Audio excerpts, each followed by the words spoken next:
मित्रांनो, अशा खूप घटना घडत असतात ज्यांचा अर्थ समजत नाही, त्यांचे मूळ सापडत नाही, एखादं गूढ कधीच उलगडत नाही. पण अशा गोष्टी घडत असतात. सत्य की आभास, स्वप्न की अस्तित्व कधीच उमगत नाही. कधी वाटतं भीतीचे सावट आहे, कधी वाटतं अतिविचारांची चुकी आहे. पण कितीही म्हटलं तरी काही गोष्टीचा उलगडा कधीच होत नाही. त्या घडतात आणि आयुष्याला बदलून जातात, पण सत्य समजत नाही. कुसुम एका लहानशा खेड्यात राहणारी तिशीची बाई. खेड्याच्या वेशीवर अगदी जंगलाशेजारी तिचे झोपडीवजा छोटं घर होते. घराच्या अंगणात एक गाय बांधलेली, 2 शेळ्या बांधलेल्या होत्या.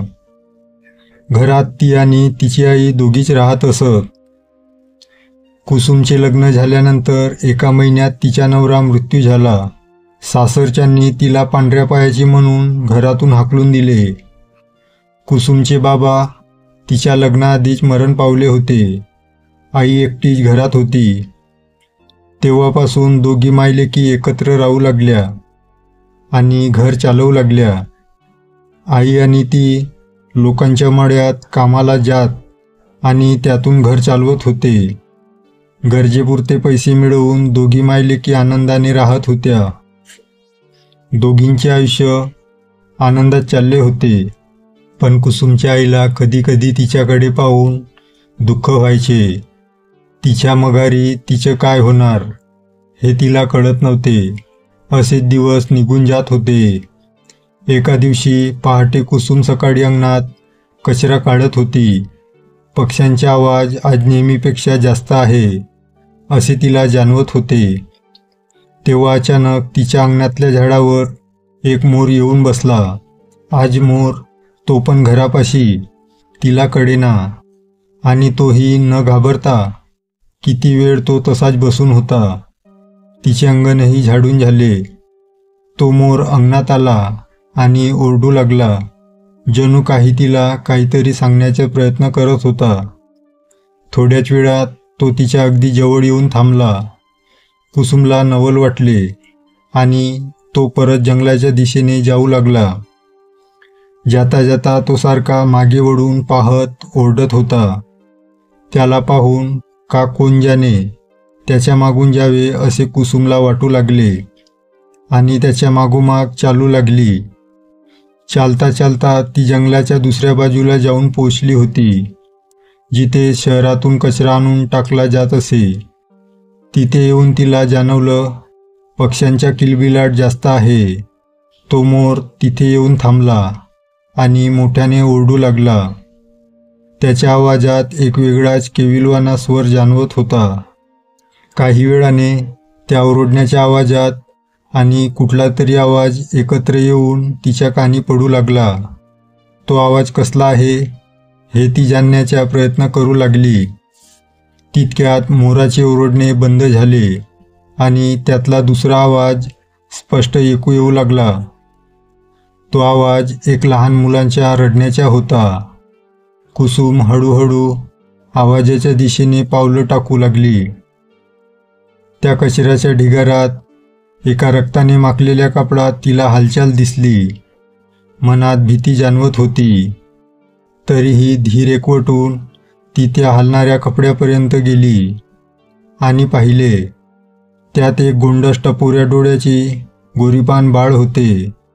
त्याला पाहून क्षणात तिने त्या बाळाला उचलून घेतले आणि शांत केले.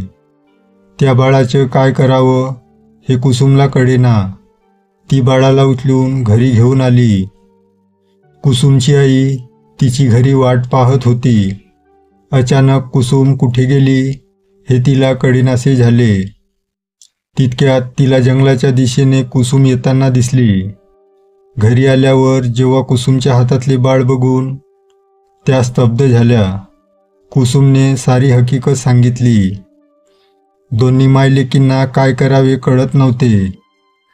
साध्या खेड्यात राहणाऱ्या बायका, रूढी परंपरा जपणाऱ्या, खेड्याबाहेर न पडलेल्या, सरपंच पाटील याखेरीज कोणत्याही कायद्यांच्या व्यक्तींना न ओळखणाऱ्या, अशा या दोघींना काय करावे सुचत नव्हते. मग कुसुमची आई बोलली, हे देवाचं देणं आहे. माझ्यानंतर तुझं कोणी नसेल याची चिंता होती मला. बघ, देवानेच तुझी ओटी भरली. कुसुमलाही काही क्षणात त्या बाळाचा लळा लागला. तिने त्या बाळाला स्वतःकडे ठेवायचे ठरवले. ते बाळ हळूहळू मोठे होत होते. कुसुम आणि तिच्या आईची दैनंदिन कामे चालू होती, पण त्यात आलेल्या बाळामुळे बदल झाला होता. लहान मुलाला घरात एकटे ठेवू शकत नाही आणि काम केल्याशिवाय पैसे नाहीत, म्हणून दोघी बाळाला सोबत घेऊन जाऊ लागल्या. पण सोबत इतरांचे प्रश्नही होते, म्हणून कुसुमच्या आईने एक थाप मारली. कुसुमच्या मावशीची मुलगी म्हणजे कुसुमची मावस बहीण, तिच्या नवऱ्याने तिला दुसऱ्या बाईच्या नादी लागून तिला सोडली. तिने जीव दिला. तिची आई नाही, मग मीच तिची माय. ती स्थानं लेकरू सोडून गेली. मग मीच त्याला माझ्यासोबत घेऊन आले. कुसुमच्या मावशीला कोणी ओळखत नव्हते आणि लोकांना खरं सत्य माहीत नव्हते, म्हणून सर्वांनी हे सहज मान्य केले. त्या बाळाने कुसुमला आईपण दिले होते. तिच्या जीवनात एक नवीन उमेद घेऊन आले होते. तिने त्या बाळाला नाव दिले. तिच्यासाठी तिच्या आयुष्यातले काळी रात्र संपली होती, म्हणून तिने नाव रजनी ठेवले. रजनी हळूहळू मोठी होऊ लागली, पण ती 2 वर्षाची झाली तरी तिला बोलता येत नव्हते. ती हळूहळू काही शब्द बोलू लागली. ती इतर मुलांपेक्षा थोडी वेगळी होती. ती नेहमी अबोल असायची. ती सतत निसर्गात काहीतरी शोधत आहे असे वाटायचे. ती अंगणात पशुपक्षीसोबत बोलायची आणि पशुपक्षीसुद्धा तिच्याशी बोलतायत असे वाटायचे. तिच्याकडे असलेल्या शेळीच्या कोकराशी तिची तर खास मैत्री झाली होती. बघता बघता ती 7 वर्षाची झाली. कुसुमची आई 2 वर्षापूर्वीच निधन पावली. ती आणि रजनी आता दोघीच राहत होत्या. कुसुम माळ्यात इतर बायकांसोबत काम करत होती. तेव्हा इतर बायकांची कुजबूज तिच्या कानावर ऐकू आली. एक बाई बोलत होती, फक्त पायाचे तुकडे सापडलेत आणि नुसतं रगत सांडलेलं होतं समधीकडे. मग दुसरी बाई बोलू लागली, बिबट्याने वाघुटाने मारलं असेल. दरवर्षी एकतरी जनावर घेऊन जातोच. कुसुमला आधी त्यांच्या बोलण्याचा अर्थ कळाला नाही. मग कळलं, गावातल्या शिरप्या गवळ्याचे बोकड सकाळी दावणीला नव्हतं. त्याने आजूबाजूला शोधलं, पण सापडले नाही. तितक्यात रानात गुरं चारायला गेलेली पोरं बोंबलत आली. झुडपात त्यांना लटकलेले बोकडाचे पाय दिसले आणि सगळीकडे रक्त सांडलेलं होतं. सगळी माणसे यावरच चर्चा करत होती. 2 दिवस निघून गेले. लोक या गोष्टीला विसरून आपापल्या कामात मग्न होती. कुसुमची पण रोजची कामं चालू होती. आज पाटलांच्या आवारात कौल तोडणीचं काम होतं. पावसाळा जवळ आला होता. शेतीची मशागत करायची होती. त्यामुळे पालापाचोळा, सुकी जुनी झाडं कापणे चालू होते. गोवरी गोळा करणं, इतर अनेक कामे आवारात चालू होते. तेव्हा गावातला माद्या गवडी तिथे विचारपूस करत होता. त्याच्या शेळ्या कालपासून आल्या नाहीत, तर कोणाला कुठे दिसल्या काय? सर्व नकारार्थी मान हलवत होते. ही खबर पण वाऱ्यासारखी गावभर पसरली होती. कुणीतरी त्यांच्या शेळ्याची मुंडकी लोहाराच्या शेतात पाहिल्याचे सांगितले आणि महाद्याने ह्या लोहाराने शेळ्या मारून खाल्ल्या असा आरोप लावला. लोहाराने त्याने असे काही केले नाही असे तो बोलत होता. प्रकरण वाढलं आणि चावडीत गेले. चावडीने दोघांचे म्हणणं ऐकून घेतलं आणि उद्या यावर निर्णय दिला जाईल असे सांगितले. दुसऱ्या दिवशी कामावर जात असताना श्यामला काकी मोठमोठ्याने शिवा देत ओरडत होती. मुर्दा बसवला तुमच्या, माझ्या कोंबड्याला चोरलत, पचणार नाही तुम्हाला, आणि हाताची बोटं मोडत होत्या. आता अशा घटना वारंवार होऊ लागल्या. कोणाचं बोकड, कोणाच्या कोंबडा, कोणाच्या शेळ्या गायब होऊ लागल्या. कधी 1 दिवसाआड, कधी 2 दिवसांनी, कधी 4. आता गावात चिंता पसरली होती. सर्व गावकऱ्यांना एका ठिकाणी गोळा व्हायला सांगितले. सरपंच, पाटील, गावातली मोठी माणसं जमा झाली. सरपंच बोलू लागले, हे प्रकरण काय साधं वाटत नाही. कोणीतरी जाणून बुजून असे करते. कोणीतरी गावात येऊन आपल्या कोंबड्या शेळ्या नेतय. त्यांचा बंदोबस्त करायला पाहिजे. गावात कोणी नवीन माणूस दिसलं तर त्याची चौकशी करा आणि आपण पाळत ठेवूया, गस्त घालूया. आठवडाभर शांत निघून गेला. सर्व शांत होतं. गावकऱ्यांनी गस्त थांबवली, पण सर्व आपल्या शेळ्या बोकडावर, कोंबड्यांवर नजर ठेवून होते. दुसऱ्या दिवशी गावात जी बातमी पसरली त्यानंतर प्रत्येक गावकरी घाबरला होता. गावात राहणाऱ्या बापू शेजारची गाय काल आली नाही, म्हणून तो 4 जणांना सोबत घेऊन रानात शोधायला गेला, तर त्याची गाय मेलेली सापडली. तिला पूर्ण फाडली होती. अक्षरशः अमानुषपणे तिला खाल्ले होते. तिच्या अंगावरचे घाव बघून ते जनावर किती भयंकर असेल याची कल्पना करवत नव्हती. गावात ताबडतोब सभा बोलवली. वासू जोरजोरात रडत होता. माझी सोन्यासारखी गाय कधीच एकली नाही राहायची. हाक दिली की धावत यायची. मागं एकदा वाघाने हल्ला केला तेव्हा शिंगावर उचलून टाकून दिलं होतं. तेव्हापासून जरा जरी कुठे वाघ बिबट्याची चाहूल लागली की धावत ओरडत यायची. कशी काय गावली कळत नाही. अगदी राक्षसावानी मारली रे. तिथेच बसलेले रघु आजोबा सर्व ऐकत होते. त्यांच्या पिढीतले 1-2 गावात राहिले होते. वय वर्ष 85, तरीही अजून शरीरकाठी व्यवस्थित. ते वासूचं बोलणं नीट ऐकत होते. त्यांच्या मनात शंकेची पाल चुकचुकली होती. ते वासूला बोलले, वासू, मला तुझी गाय जरा दाखवतोस काय? सर्व गावकऱ्यांना कळाले नाही, पण वयाने मोठे असल्याने सरपंच आणि पाटलांनी त्यांच्या म्हणण्याप्रमाणे वासूची गाय बघायला गेले. राघू आजोबा खूप वेळ बघत होते. त्यांच्या चेहऱ्यावर एक गंभीर भीती होती. सर्व पुन्हा चावडीत आले. रघु आजोबांनी त्यांच्या पिढीतल्या काही जाणकार लोकांना निरोप धाडला. ते सर्व जमा झाले आणि रघु आजोबा सांगू लागले, आपल्या गावात होणाऱ्या घटना काही साध्यासुध्या नाहीत. वासूची गाय कुणी रानातल्या जनावरांनी नाही मारली. सर्व लोक आजोबांचं बोलणं ऐकत होते. सरपंच बोलू लागले, म्हणजे काय बोलायचे आहे आजोबा? रघु आजोबा बोलत होते, तुम्हा सर्वांना माझे म्हणणे पटणार नाहीत कदाचित, पण घडणाऱ्या घटना आणि आता ह्या वासूची गाय पाहून माझी खात्री झाली. तो परत आलाय आणि आता हे काय थांबणार नाही. सरपंच बोलले, कोणाबद्दल बोलताय? आम्हाला काही समजत नाही. रघु आजोबा म्हणाले, मी जे बोलतोय ते खरे आहे. काही वर्षापूर्वी जेव्हा मी 12-13 वर्षाचा होतो तेव्हा आतासारख्या मोटारगाडी, सायकली, बैलगाडी, ट्रॅक्टर असे काही नव्हते. पायीच प्रवास करायचे.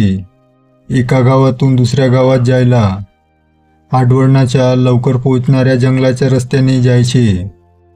आपल्या लोकांना सुद्धा शेजारच्या गावात जायला जंगलातून जावे लागे, पण जंगलातून जाण्यासाठी बळी द्यावा लागायच्या. जंगलात म्हणे राक्षस राहायच्या. जर कोणाला या गावातून त्या गावात जायचं असेल तर सोबत एगाडं कोंबडं किंवा बोकड घेऊन जायचे. जाताना जंगलात सोडून द्यायचे, म्हणजे राक्षस ते घेऊन जायचे आणि जाणाऱ्या लोकांच्या वाटेत आडवा नाही यायच्या. एका दोघांनी त्याला पाहिल्याचे सांगितलं होतं. असंच एकदा एक माणूस आमच्या गावात आला होता. त्याला पलीकडच्या गावात जायचे होते. आम्ही त्याला सांगितलं, आमच्या गावातून पलीकडच्या गावात जायचं असेल तर जंगलातून जावे लागेल, तर आज पोचाल, नाहीतर 2 दिवस लागतील. वस्तीतून गेलात तर. त्याला घाई होती. तो जंगलातून जायला तयार होता, म्हणून आम्ही त्याला सर्व गोष्टी सांगितल्या की बळी द्यावा लागेल. त्याने आमची थट्टा केली आणि राक्षस असं काही नसेल, कोणी चोर डाकू असतील, आयती कोंबड्या बोकडाची मेजवानी खात असतील, आणि तो आमचं न ऐकून बळी न देता गेला. 2 दिवसांनी त्या वाटेने जाणाऱ्या माणसाला त्याचं चिरफाड केलेलं शरीर सापडलं. लोक जंगलातून जायला घाबरू लागली. त्याच्या तोंडाला जर माणसाचं रक्त लागलं तर तो माणसांच्या मागे लागेल याची भीती वाटत होती. पुन्हा एका माणसाचं प्रेत सापडलं. लोकांना कळून चुकलं त्याच्या तोंडाला माणसाचं रगत लागले. लोकांनी जंगलातून जाणे बंद केले. पण तो राक्षस वस्तीत येऊ नये म्हणून दर आठवड्याला गावातून एका घरातून एक कोंबडा किंवा शेळी, बोकड जंगलात वेशीवर सोडलं जायचं. तेव्हापासून ती परंपरा चालू झाली. हळूहळू बदल झाले. रस्ते आले, जंगल कापली गेली. जंगलात 1-2दा वणवा लागला. त्यानंतर जेव्हा बळी देण्यासाठी सोडलेले बोकड परत आले, सगळ्यांना वाटले चुकून वाचलं असेल. मग त्यानंतर काही काळ असेच चालू राहिले. दिलेले बळी परत येत असत. त्यानंतर अशी कोणतीच घटना घडली नाही की राक्षसाचे अस्तित्व जाणवावे. मग बळी देणं हळूहळू बंद झाले. जंगल तोडून त्या जमिनीच्या शहरातील कचरा टाकायला उपयोग होऊ लागला आणि जंगलाच्या शेजारीच 2 गावांना जोडणारे पक्के रस्ते आले. लोक ये जा करू लागली. आणि आता कित्येक वर्षांनी अशा घटना घडल्या ज्या त्या घटनाशी संबंधित आहेत. सर्व गाव एकमेकांच्या तोंडाकडे बघत होते.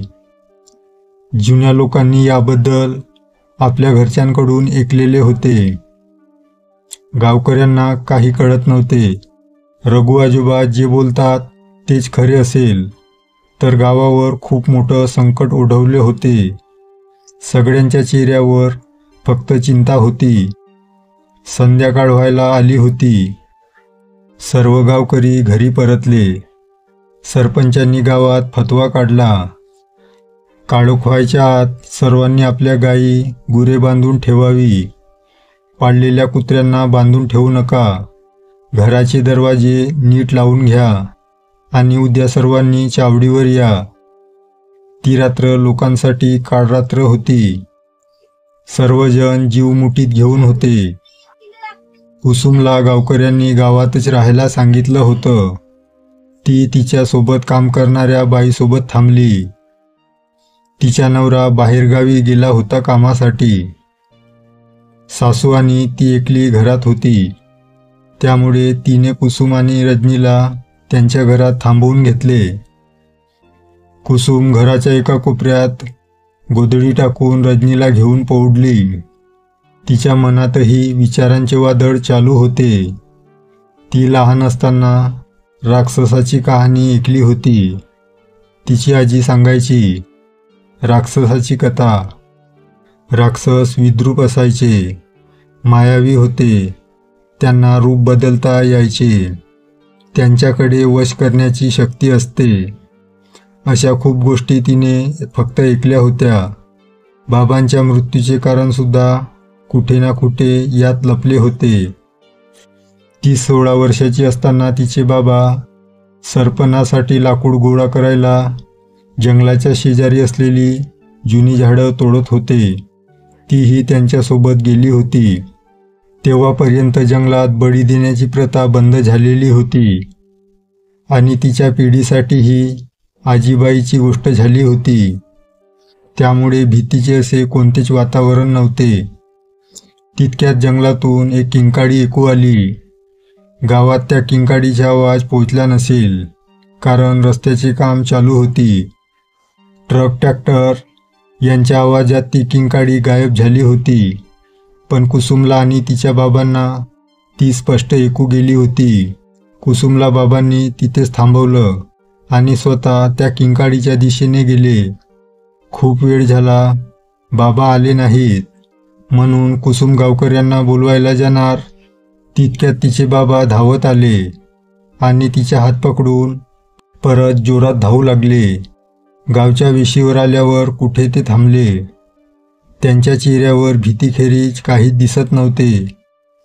काहीतरी भयंकर त्यांनी पाहिले असे वाटत होते. त्यानंतर कित्येक दिवस तिने तिच्या बाबांना झोपेतून खाडकन उठताना पाहिले. जणू काही मनात काहीतरी साचले आहे जे झोपू देत नाही. हळूहळू तिच्या बाबांची तब्येत ढासळत होती. त्यांना कोणीतरी जगू देत नाही असे वाटायचे. आणि एके दिवशी कुसुमची आई कुसुमच्या बाबांना सकाळी उठवायला गेली तेव्हा तिचे बाबा या जगात नव्हते. त्यानंतर वर्षभराने कुसुमचे लग्न झाले आणि ती सासरी निघून गेली. त्या जुन्या आठवणीच्या विचारात तिच्या कधी डोळा लागला तिला तिचे कळलेच नाही. जाग आली ती कुत्र्याच्या भुंकण्याने.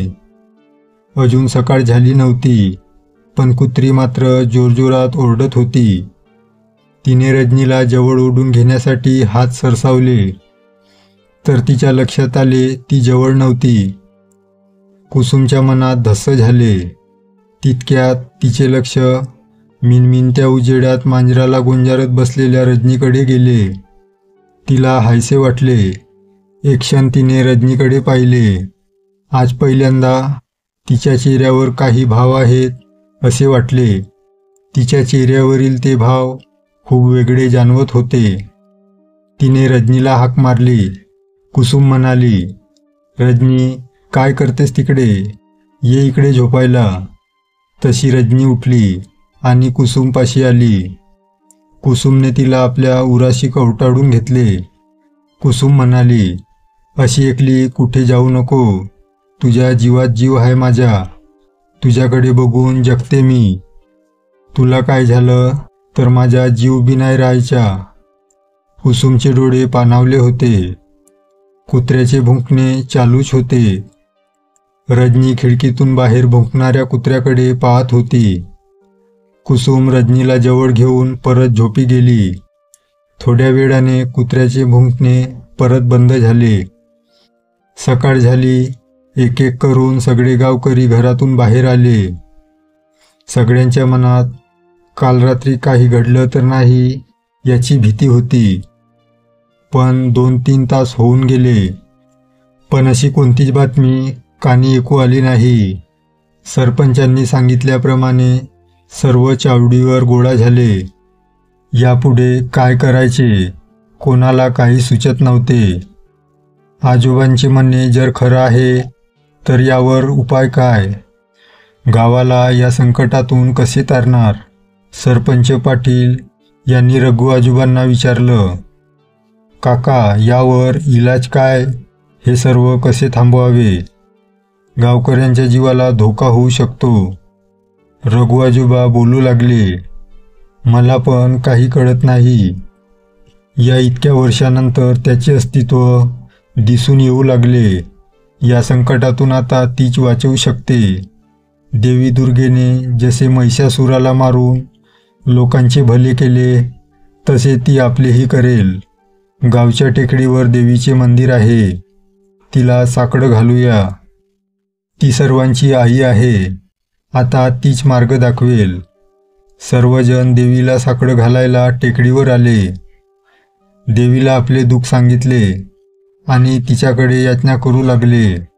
टेकडीवर देवळाच्या शेजारीच झोपडी बांधून गेली कित्येक वर्ष देवळाचे पुजारी राहत होते. वयस्कर असे 70 गाठलेले, अनुभवाने भरलेले, नियमाने देवीची पूजा करणे आणि इतर गावात जिथे बोलवणे असेल तिथे जाऊन पूजा अर्चना करून जे काही मिळेल त्यात आपला उदरनिर्वाह करणे ही त्यांची दिनचर्या होती. ह्या मंदिरात त्यांनी फारसे कोणाला येताना पाहिले नव्हते. बायकापोरी ओटी नारळ द्यायला येत असत, कोणी नवस करायला, कोणी नवस फेडायला, याखेरीज कोणी नसायचे. आज अख्खे गाव आलेले पाहून त्यांना आश्चर्य वाटले. नक्की काहीतरी घडलेले असावे असे जाणून ते झोपडीमधून बाहेर आले आणि पुजारी देवळाच्या दिशेने आले. त्यांनी गावकऱ्यांचे साकडे ऐकले. पुजारी काकांनी याबद्दल ऐकले होते. बळी देण्याची प्रथासुद्धा त्यांच्या आजोबाच्या सांगण्यावरून सुरू केली होती. त्याचे घराणे देवीच्या पुजाऱ्यांचे होते. पिढीने चालत आलेला वारसा होता. त्यांचे सर्व म्हणणे ऐकून ते गावकऱ्यांच्या समोर आले. त्यांना पाहून सर्वांनी त्यांना नमस्कार केला. मग सरपंच बोलू लागले, जे काय घडतंय ते पाहून आम्हाला काय करावे सुचत नाही, म्हणून देवी काहीतरी मार्ग दाखवेल म्हणून इथे आलो. तुम्ही आमची काही मदत करू शकत असाल तर आमच्या गावाचे भले होईल. पुजारी बुवा म्हणाले, माझ्या परीने जी मदत मला करता येईल ती मी करेन, पण त्याआधी मला सर्व सविस्तर सांगा काय झाले. गावकऱ्यांनी सर्व गोष्टी सांगितल्या. पुजारी बुवांनी सर्व गोष्टी ऐकून घेतल्या आणि झोपडीत जाऊन खूप काही जुनी पुस्तके, पोथी, वह्या घेऊन आले. सर्व गावकरी त्यांच्याकडे आशेच्या नजरेने पाहत होते. त्यांच्या आजोबांच्या वेळची खूप जुनी अशी पुस्तकं होती. त्यांचे आजोबा खूप विद्वान, दैवी शक्ती असलेले, भूत भविष्य जाणणारे होते. त्यांनी खूप गोष्टी लिहून ठेवल्या होत्या. त्यात त्यांना काही मिळते का याचा ते शोध घेऊ लागले. त्यांनी खूप वेळा उलटसुलट करून पाहिले, पण त्यांना काही सापडत नव्हते. तितक्यात त्यांना काही शब्द दिसले, राक्षसी जंगल. त्यांनी ती वही पाहिली. वहीची सर्व पाने नव्हती. काही निळखून पडली होती, काही पानेच होती. त्यात लिहिले होते, हे जंगल राक्षसाचे घर आहे. राक्षस मायावी आहे, क्रूर आहे, निर्दयी आहे. त्यांच्या डोळ्यात मोहिनी आहे. त्याचा आत्मा अमर आहे. जंगलात कोणी त्याला मारू शकणार नाही. जर काही कारणाने त्याचा मृत्यू झाला आणि त्याच्या शरीराला जंगलाबाहेर आणून चंद्र उगवायच्या आत अग्नी देऊन जाळले तरच त्याचा आत्मा मुक्त होईल. त्याचा आत्मा तसे करू देणार नाही. आत्मा जंगलात तसाच राहील. तो जंगलात कैद राहील, जंगलाबाहेर येऊ शकत नाही. त्याचे पुढील पान त्या वहीत नव्हते. त्यानंतर ज्या पानात उल्लेख होता की जर राक्षस पुन्हा जन्माला आला, एका निर्मळ मनाचे मातृत्व वाचवू शकते. तिचे बलिदान, तिच्या मातृत्वाचे बलिदान लोकांसाठी जीवनदान ठरेल. गावकऱ्यांना काही कळाले नाही. सर्वांच्या चेहऱ्यावर प्रश्न होता. पुजारी बुवा पुढे वाचू लागले, ह्या दुर्गादेवीनी जसा महिषासुराचा वध करून ह्या जगाला पापमुक्त केले, तशीच एक निर्मळ मनाची आई तिच्या प्राणाची, तिच्या जीवाची आहुती देणार नाही.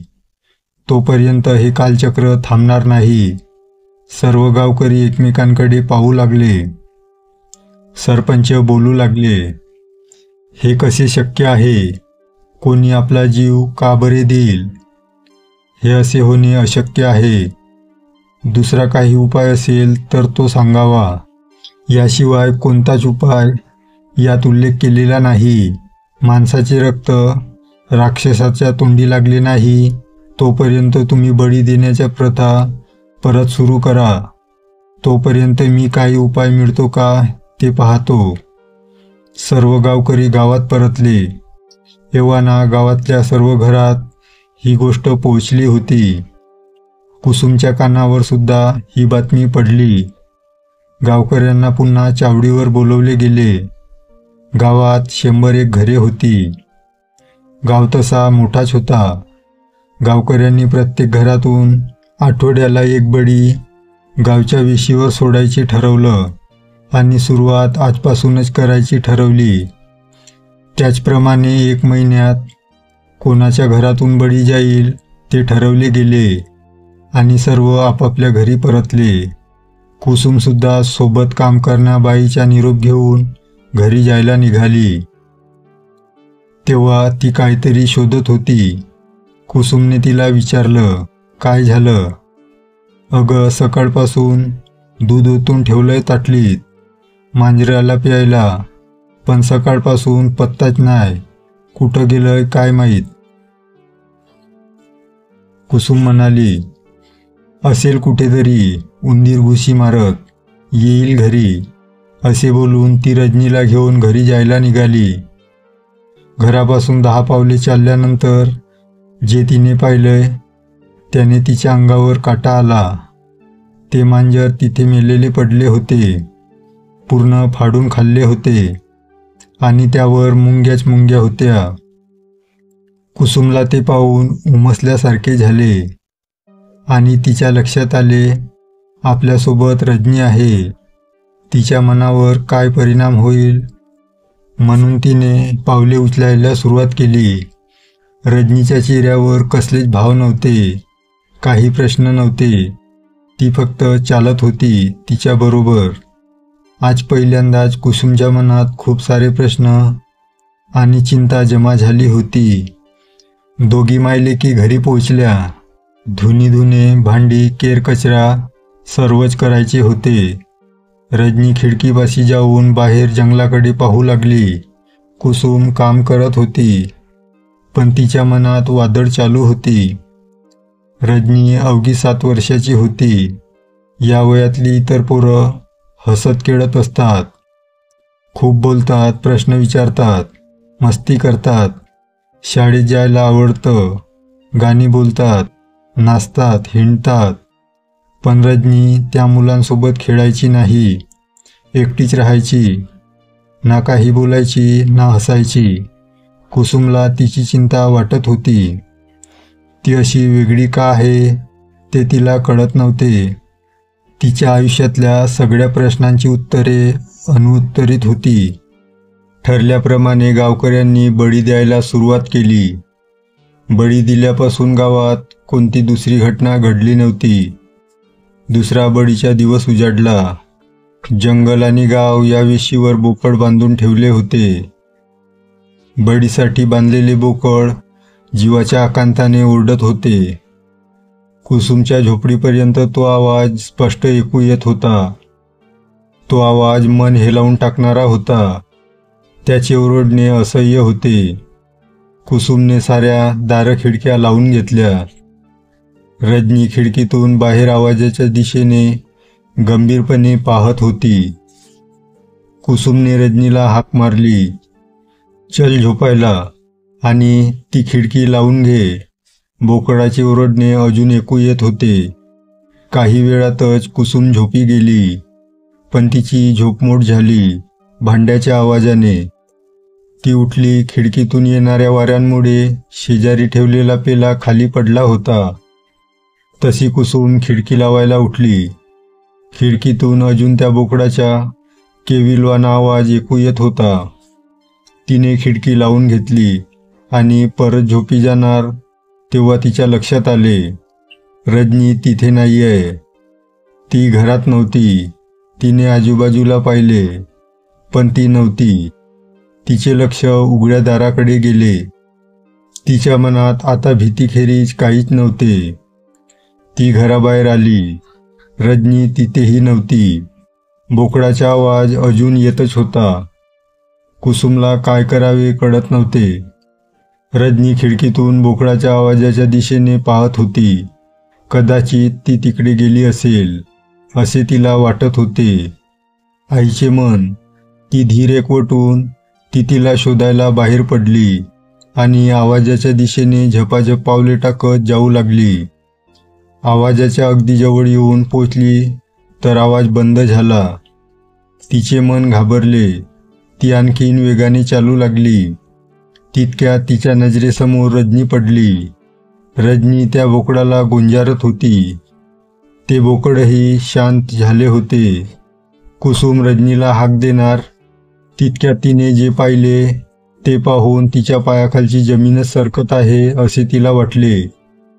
रजनीने त्या बोकडाच्या गळ्याचा घोट घेतला होता आणि पापणी लावते न लावते तोपर्यंत ते बोकड खाली पडले होते. रजनीने त्या बोकडाचा एक पाय पकडून त्याला ओढत जंगलाकडे नेऊ लागली. तिचे डोळे लाल भडक झाले होते. चेहऱ्यावर क्रूरता दिसत होती. ते पाहून कुसुम एका जागी स्तब्ध झाली. तिच्या कंठातून निघणारा आवाज तिच्याच कंठात अडकून पडला. तिची रजनी, तिची 7 वर्षाची चिमुकली मुलगी, ती अशा रूपात. तिच्या डोळ्यावर विश्वास बसत नव्हता. मनातील सर्व प्रश्नांना शांत करून उसना धीर आणून कुसुम रजनी ज्या दिशेने गेली त्या दिशेने एक एक पावलं टाकत चालू लागली. जंगलाच्या वेशीवर आली. जंगल रात्री दिवसापेक्षा खूप भयानक भासत होते. जंगलात इतर जनावरही होती. तरीही तिने त्यात जायचे ठरवले. एका झुडपातून तिला कसलासा आवाज आला. ती धीर एकवटून तिकडे गेली. सामोरील दृश्य पाहून तिने आपल्या हाताने आपले तोंड दाबून घेतले. चारी बाजूला हाडं होती. उग्रवास. त्यात रजनी त्या बोकडाचे शरीराचे लचके तोडत होती. खूप भयानक भासत होती. कुसुमला काही उमगत नव्हते. ती आल्या पावली घराच्या दिशेने दुप्पट वेगाने चालू लागली. डोक्यात घडलेल्या घटनाखेरीज कोणतेच विचार नव्हते. काही वेळातच ती घरात पोहोचली. आपण कोणते स्वप्न तर पाहत नाहीत ना, म्हणून तिने सपासप चेहऱ्यावर पाणी मारले आणि मटकन खाली बसली. तिला तिच्या आयुष्यावर हसावं की रडावं ते कळत नव्हते. त्या विचाराच्या ग्लानीत ती झोपी गेली. जाग आली ती कोंबळाच्या बागेने. तिने डोळे उघडले तर निरागस दिसणारी, चेहऱ्यावर कोणते भाव नसलेली रजनी शांत झोपलेली होती. कुसुम नेहमीप्रमाणे काम करू लागली. डोक्यात मात्र विचाराचे काहूर माजले होते. ती सर्व घटनांचा क्रम लावण्याचा प्रयत्न करत होती. तिच्या अंगणात मोराचे येणे, तिला बाळ भेटणे, रजनीच्या स्वभावातले वेगळेपण, पशुपक्ष्यासोबत तिचे वागणे, तिच्याकडे मोहनी असल्याप्रमाणे त्यांचे तिच्याकडे आकृष्ट होणे, याचा अर्थ तिला उलगडत नव्हता. ती प्राण्यांवर दयाप्रेम करत नव्हती, तर त्यांच्यात आपले भक्ष्य शोधत होती. पण ती राक्षस कशी असू शकते याचे उत्तर तिला अजूनही भेटले नव्हते. आणि तिलाच का ती भेटली याचेही उत्तर तिच्याकडे नव्हते. त्यानंतर आठवडाभर कुसुमचे लक्ष रजनीच्या अवतीभोवतीच होते. ती काय करते काय नाही याकडे तिचे बारीक लक्ष होते. गावातही शांतता होती. कोणती घटना घडली नव्हती. बघता बघता बळीचा दिवस उजाडला. पण दुसऱ्या बळीच्या रात्री सारा गाव मयमयच्या आवाजाने बाहेर आले. बळीसाठी सोडलेले बोकड त्याचे दावण सुटल्यामुळे गावात परतले होते. ते सर्व पाहून गावकरी चिंतेत पडले.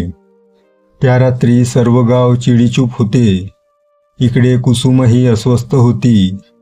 आजची रात्र तिला आणखी काय दाखवणार याची तिला कल्पनाही नव्हती. आज मागच्या वेळेसारखा बोकडाचा आवाज मात्र येत नव्हता. गावकऱ्यांनी बळीसाठी बोकड बांधले आहे तिने पाहिले होते. मग आज सर्वत्र शांतता का भासत होती? नक्कीच काहीतरी घडले आहे असे कुसुमला वाटत होते. कुसुम झोपेचे सोंग घेऊन पहुडली होती. मध्यरात्र व्हायला आली होती. काही वेळाने दरवाजा उघडण्याचा आवाज तिच्या कानी आला. ती सावध होती. तिने किलकिल्या डोळ्यांनी आजूबाजूला काय होतंय हे पाहण्याचा प्रयत्न करत होती. रजनी दार उघडून बाहेर निघाली होती.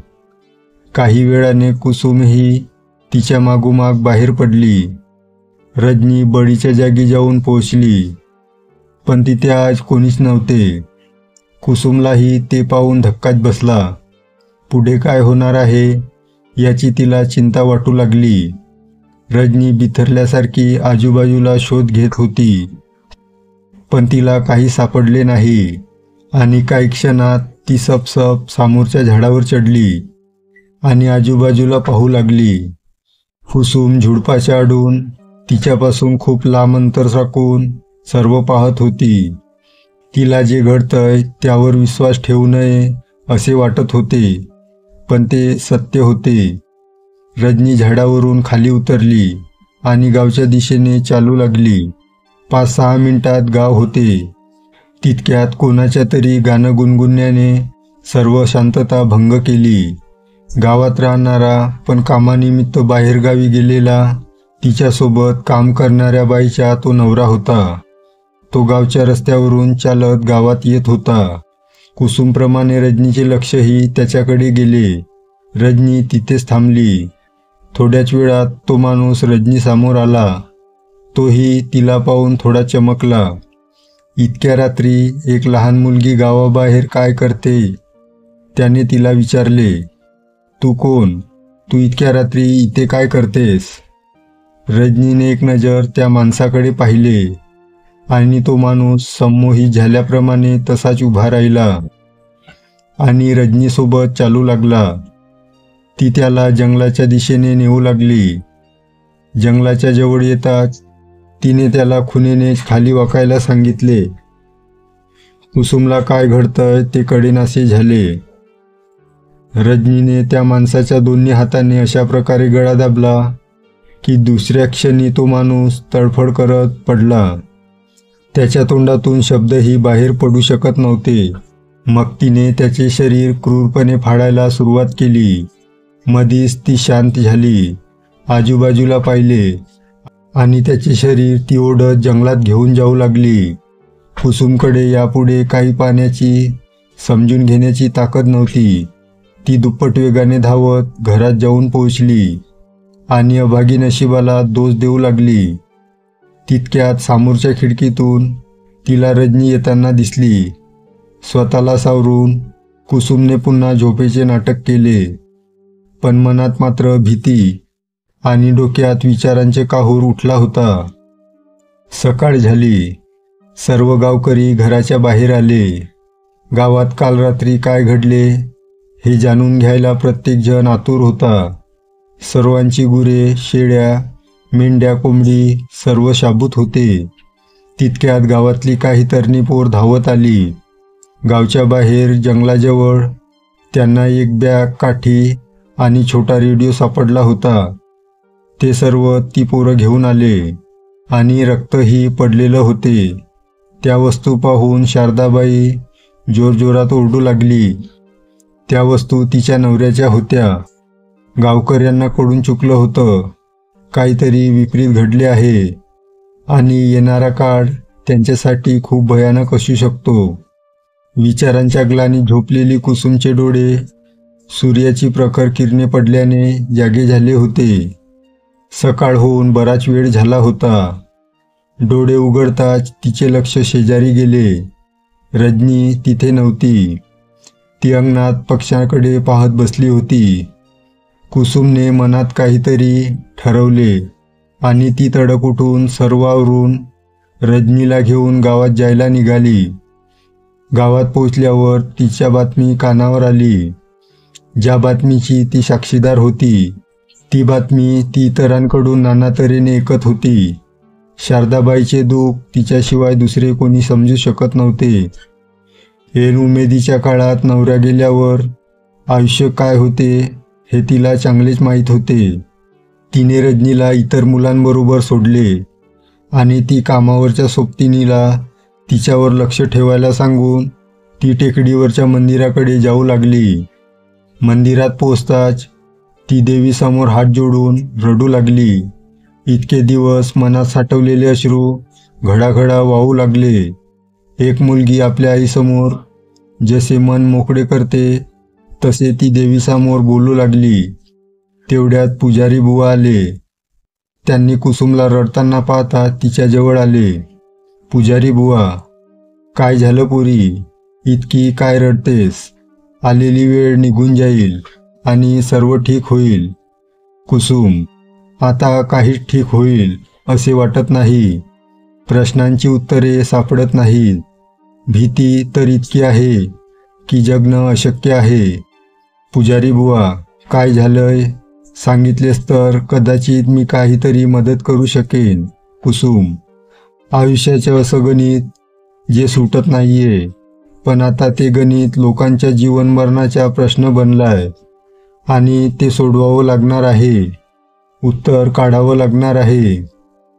पुजारी बुवांना कुसुम काय बोलते ते कळत नव्हते, पण जेव्हा कुसुमनं सर्व घडलेल्या घटना सांगितल्यानंतर त्यांना आश्चर्याचा धक्का बसला होता. पुजारी बुवा पण काही वेळ विचारात पडले आणि डोक्यात प्रकाश पडल्याप्रमाणे ते बोलले. पुजारी बुवा, राक्षसी जंगल, त्या वहीत काही पाने निखळली होती.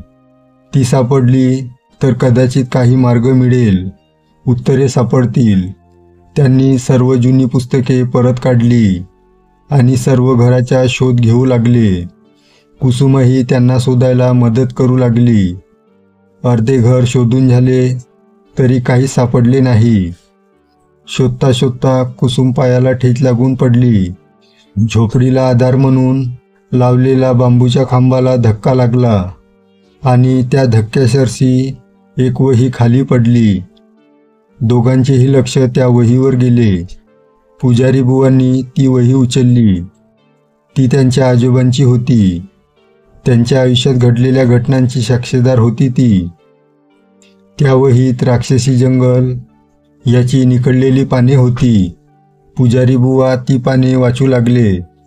राक्षस पुन्हा जन्म घेऊ शकतो जर का चैत्र पौर्णिमेच्या दिवशी दुसऱ्यांच्या रक्ताने माखलेल्या ज्यावर कोणतीही उघडी जखम नसेल अशा मानवी मृत शरीरात चंद्र आकाशाच्या मध्यभागी असताना तो प्रवेश घेऊन परत जिवंत होऊ शकतो. एकदा का त्याला मानवी शरीर मिळाले तर तो आधीपेक्षा ताकदवान होईल. दरवर्षी त्यांचा आत्मा चैत्र पौर्णिमेच्या दिवशी प्रभावशाली असेल. त्या दिवशी ते जंगल मृगजळाप्रमाणे भासेल, मायावी असेल. ते लोकांना मोहित करेल, जंगलात येण्यासाठी लोकांना आकर्षित करेल. हा प्रयत्न दरवर्षी केला जाईल. दरवर्षी हा दिवस लोकांसाठी एक काळरात्र असेल. जर का असे घडले तर त्यांच्या मानवी शरीरातील रूपाला मारणे कठीण आहे, कारण त्याला जंगलात मारावे लागेल आणि तेही ज्या दिवशी अमावस्या. त्या मध्यरात्री त्याच्याच रक्ताने त्याचे शरीर माखल्यानंतर त्याचे प्राण घेता येईल, पण त्याच्यावर घाव कोणत्याही अस्त्रशस्त्राने करता येणार नाही. दर अमावस्येला ते जंगल स्वतःभोवती एक अभेद्य भिंत उभी करेल, पण जंगलात कोणी प्रवेश करू शकणार नाही, शिवाय एका व्यक्तीशिवाय. ते म्हणजे एक निर्मळ मातृत्व, म्हणजे आपल्या मुलावर निर्मळ मनाने प्रेम करणारी स्त्री, जिला राक्षस काही इजा करू शकत नाही. जर का असे मातृत्व मिळाले आणि सर्व योग जुळून आले आणि राक्षसाचा वध केला गेला तर अमावस्या संपायच्या आत त्याचे शरीर जंगलाबाहेर आणावे लागेल आणि दुसऱ्या दिवशीच्या सूर्य मावळायच्या आत 5 प्रकारच्या झाडांच्या लाकडाचा वापर करून त्यांच्या शरीराला अग्नी द्यावा लागेल. त्यासाठी वड, पिंपळ, कडुनिंब, माड, बाबूळ या झाडांची लाकडे लागतील. जंगलात प्रवेश करणे सोपे असेल तरी बाहेर येणे कठीण. कदाचित राक्षसाचा मृत्यू झाल्यानंतर त्याचा आत्मा त्याचे शरीर जंगलाबाहेर सहजासहजी घेऊन जाऊ देणार नाही. तो अमावस्या संपेपर्यंत असा प्रयत्न करेल. जर असे झाले तर पुन्हा आत्मा जंगलात कैद राहील आणि नवीन शरीर शोधण्याचा प्रयत्न दरवर्षी करेल. त्यालाही एक तोड आहे. जर शरीर बाहेर आणू शकलो नाही तर त्या मातेच्या जीवनदानाने भले होऊ शकते, कारण तिचा आत्माही त्या जंगलात कैद होईल आणि राक्षसाच्या आत्म्याला लढा देत राहील. असे भविष्यात खरेच घडले तर निर्मळ मनाचे मातृत्व, तिच्या जीवाचे बलिदान, तिच्या मातृत्वाचे बलिदान लोकांना वाचवेल. वहीची पाने संपली होती. पुजारी बुवा आणि कुसुमच्या चेहऱ्यावर फक्त भीती आणि प्रश्न होते. कुसुमच्या डोळ्यासमोरून गेलेले काळ तरळून गेले. रजनी तिला भेटली तेव्हा ती रक्ताने माखलेल्या कापडात होती आणि त्याच्या आदल्या दिवशी चैत्र पौर्णिमा होती. कुसुम मटकन खाली बसली. पुजारी बुवा कुसुमकडे दयेने पाहत होते आणि येणाऱ्या संकटाचा विचार करू लागले. कारण लिहिलेल्या गोष्टी घडणे असंभव होते. तितक्यात काहीशा निश्चयाने कुसुम उठली आणि बोलू लागली. कुसुम, पुजारी काका, 2 दिवसांनी अमावस्या आहे. तुम्ही काही करून या 5 झाडांची लाकडे मिळवा. बाकीचे मी बघते. ही संधी गेली तर दुसरी संधी 1 महिन्याने मिळेल. तोपर्यंत किती निष्पाप लोकांचे जीव जातील माहीत नाही. कुणाचा मुलगा, कोणाचा नवरा, कोणाचा बाप त्यांच्यापासून हिरावला जाता कामा नये. कपाळावर नसलेले कुंकू आयुष्य बदलून टाकतं. हे माझ्याशिवाय दुसरं कोणी समजू शकत नाही. त्यामुळे हे थांबलेच पाहिजे. त्यांची सुरुवात माझ्यामुळे झाली. शेवटही मीच करेन. आणि ती देवीच्या पाया पडून काहीतरी मनाशी घट्ट ठरवून ती निघून गेली.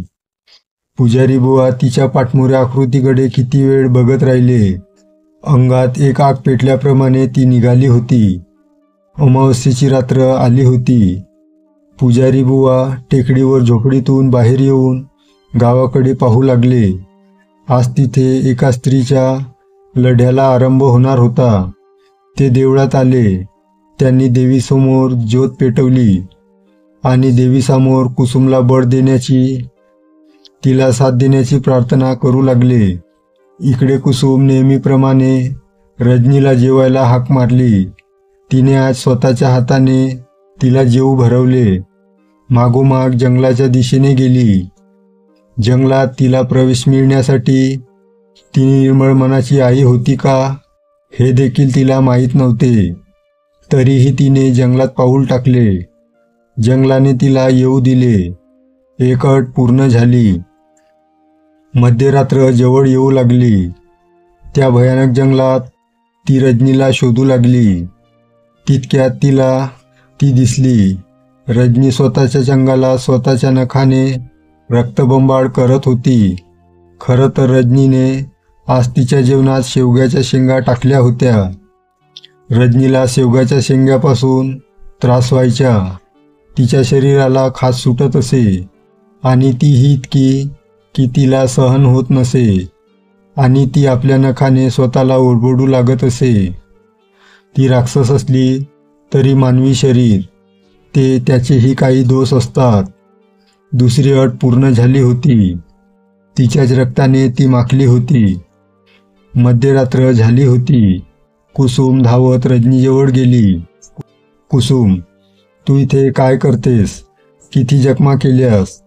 थांब, काहीतरी करून तिने आजूबाजूला जाऊन काही झाडांची पाने आणली आणि रजनीसमोर येऊन ती हातावर चोळून तिच्या जखमांवर लावू लागली. तिची खाज कमी होऊ लागली. तसे तिने तिला उचलून घेतली आणि घराच्या दिशेने जाऊ लागली. जंगलातून बाहेर पडायला फक्त 2 पावले बाकी होती. ती थांबली. तितक्यात रजनीच्या तोंडातून फेस येऊ लागला. ती तडफड करत होती. तिचा जीव जात होता. कुसुमसाठी ते असह्य होते. तरीही ते बघण्याशिवाय दुसरा मार्ग नव्हता. काही क्षणात तिने प्राण सोडले. तिसरी अट पूर्ण झाली होती. तिचा जीव जंगलात गेला. दुसऱ्या क्षणी कुसुमने उडी मारून जंगलाची हद्द पार केली आणि जंगलाबाहेर येऊन धाय मोकळून रडू लागली.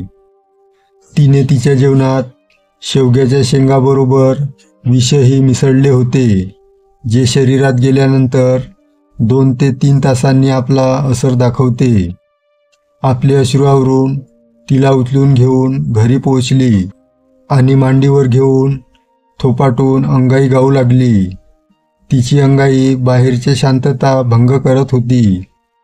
आज तिची अंगाई दूरवर गावात सुद्धा ऐकू गेली. जागे असलेल्यांच्या कानावर पडली होती. अमावस्या संपली होती. काही वेळाने तिचे अंगाईचे बोलही बंद झाले. पहाट झाली. सूर्याच्या प्रकाशाने पुजारी बुवा जागे झाले. देवीसमोर लावलेली ज्योत विझली होती. ते तसेच गावाकडे जाऊ लागले. गावात रात्रीच्या अंगाईची चर्चा चालू होती. मग कोणीतरी बोलले, बहुतेक त्या कुसुमच्या घरातून येत होती. आज खूप वेळ होऊन गेला तरी कुसुम गावात कामाला आली नव्हती. तिच्यासोबतच्या तिच्या घराकडे तिला बोलवायला गेल्या. तिच्या घरचे दार उघडे होते. समोरचे दृश्य बघून त्यांच्या डोळ्यात पाणी आले.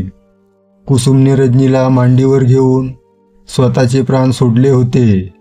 रजनीने तिला ऐपण दिले होते.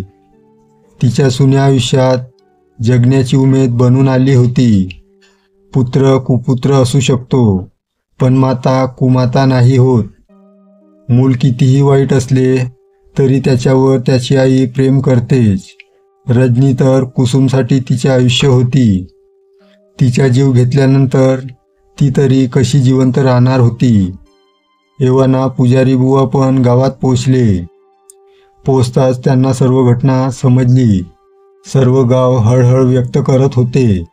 सूर्य मावळायच्या आत त्याच्या शरीराला अग्नी देणे गरजेचे होते. कुसुमचे कोणी नसल्याने पुजारी बुवांनी गावकऱ्यांना सांगून टेकडीवर ठेवलेली लाकडं आणायला सांगितली आणि स्वतः त्याच्या चितेला आग देण्याचे ठरवले. त्यांच्या घराबाहेरच त्यांच्या चिता रचल्या गेल्या. चितेला आग दिली. चितेतून निघणारं धूर आकाशात मिसळत होतं. एकीकडे सूर्य मावळतीकडे निघाला होता. दिवसाचा शेवट झाला होता आणि दुसरीकडे एक पाप शक्तीचा शेवट झाला होता.